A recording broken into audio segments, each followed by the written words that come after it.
Welcome to today's explainer. You know that feeling when you're writing a sentence and it just feels empty? Like it's missing a little something to make the thought actually land? Well, today we are fixing that. We're going to master an absolutely crucial tool in the English language, the subject complement. Let's dive right in. Read this incredibly short phrase to yourself. Ali is. It feels completely unfinished, right? It leaves us totally hanging in grammatical suspense because, frankly, it's missing a huge piece of the puzzle. Even though we technically have our subject, Ali, and our verb is, the thought just isn't there yet. Your brain is practically begging for the rest of the story. And that missing puzzle piece your brain is searching for? That's called a complement. Think of the complement as the hero that swoops in to complete a thought, even when you already have a working subject and verb. Without it, your sentence is basically a bridge to nowhere. A complement wraps up the whole meaning, making sure the sentence actually delivers its payload, whether that's giving us vital information about the subject or the object. Now today we're putting a laser focus on one specific type, the subject complement. This is a word or phrase that follows a very specific kind of verb, a linking verb, and it acts exactly like a mirror, reflecting right back onto the subject of your sentence. It doesn't introduce a new character, it doesn't introduce a new action. Instead, it takes a step back and it renames, identifies, or just describes the exact same subject we started with. And honestly, spotting these in the wild, it's as foolproof as a math formula. Step 1, you find your subject, the star of your sentence. Step 2, you add a linking verb. Step 3, boom, you arrive at your complement. If you can just memorize that super simple sequence, subject plus linking verb plus complement, you'll never be confused by these structures again. It is literally a straight line to grammatical clarity. So the real trick here is knowing exactly how to spot those linking verbs. They are the ultimate tell. Think of them as glowing neon signposts on the highway telling you a subject complement is coming right up. They don't show physical action, they show a state of being. You've got your absolute classics on the left: is, am, are, was, and were. But don't forget the sensory verbs and transition words on the right, like taste, smell, sound, become, seem, look, and feel. When you spot one of these, just stop and ask yourself, hey, is something being renamed or described right after this? If the answer is yes, you've found your subject complement. Now, the subject complement is kind of like a two-sided coin. It comes in two distinct, really useful flavors. On one side, we have naming. This is where a noun steps in to give the subject a new title or identity. On the flip side, we have describing, where an adjective steps in to describe a specific quality, emotion, or state of that subject. So nouns that rename and adjectives that describe. Those are your two main tools. Let's see how this actually builds in real time, starting with that naming side of the coin.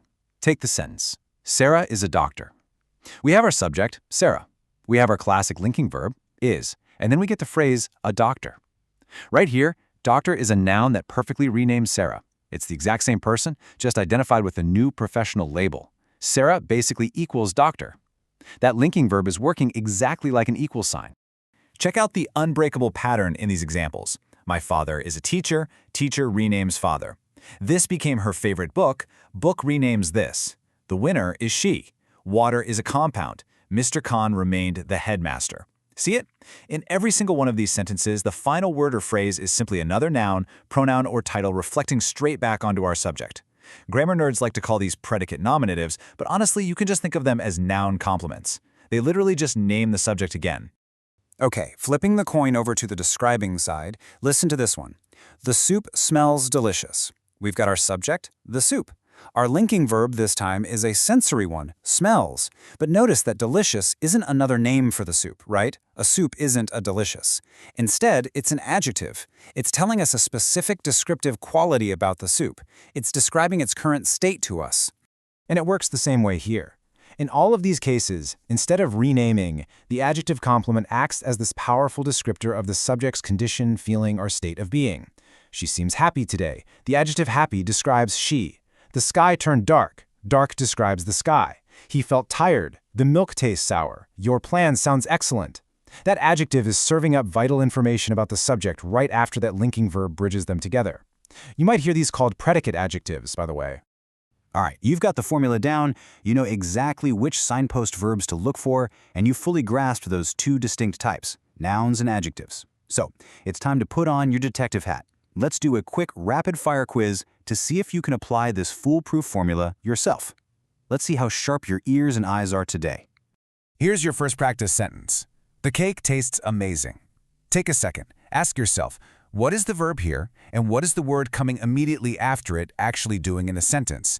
Is it an action, or is it a state of being? Well, if you said amazing, you absolutely nailed it. The verb is tastes, which is one of our classic sensory linking verbs.